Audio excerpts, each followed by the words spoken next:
There is a saying that goes something like this. When someone talks to God, they're pious.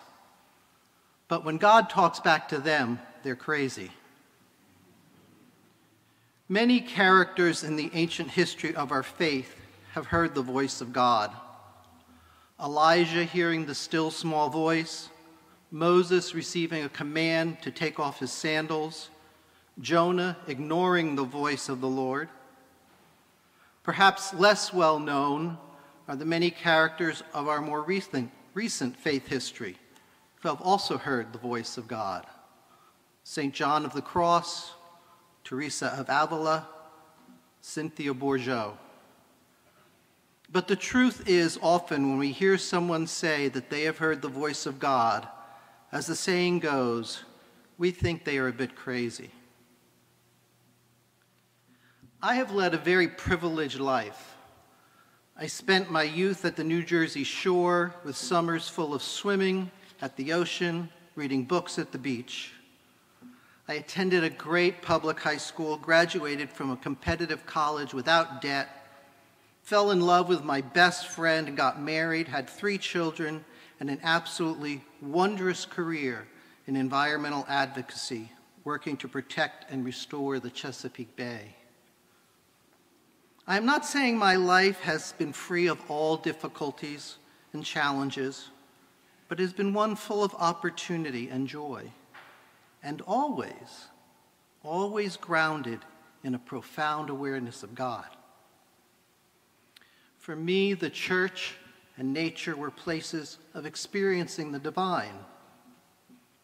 I have often found solace in the quiet of an empty church sanctuary, alone in the woods, or at a sunrise on the beach.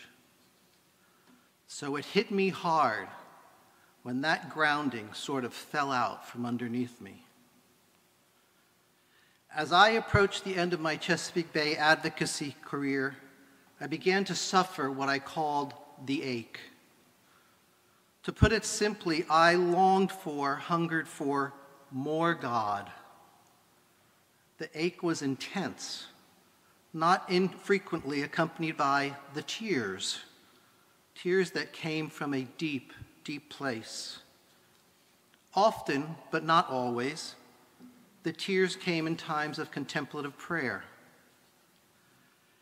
The ache was not a feeling of being bereft of God, but of a piercing hole, an emptiness, a craving for something more, something mysterious and intangible.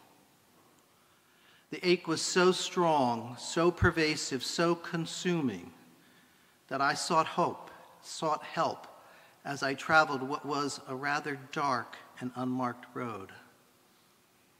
As I traveled, I continued to engage in contemplative prayer, and one day, unexpectedly, as I sat silently sobbing those inexplicable tears, I heard a voice.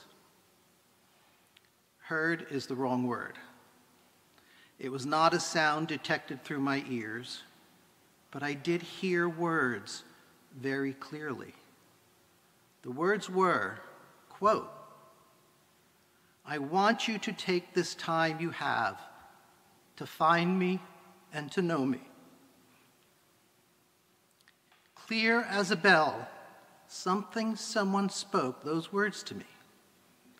I thought I was going crazy, but I wasn't. The ache, the tears, the voice, I learned they were not something unique to me.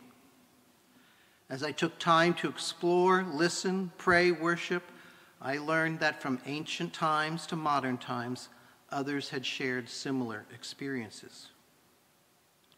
What I had experienced was an encounter with the holy. I had wanted more God. Boy, did I get it. Such encounters with the holy oftentimes come in times of silence or prayer, in those thin places described by Celtic mystics, in times of great joy or great sadness. But in following the voice I heard, and the command to find me and to know me. I have become aware that God is present, to be found and be known everywhere and anywhere, in every moment of every day. If I keep my head and my heart open to the divine, in every encounter, in every person, in every object of this incarnate existence in which we live, I will find and know God. And I may just hear that divine voice. Thomas Merton is my favorite writer.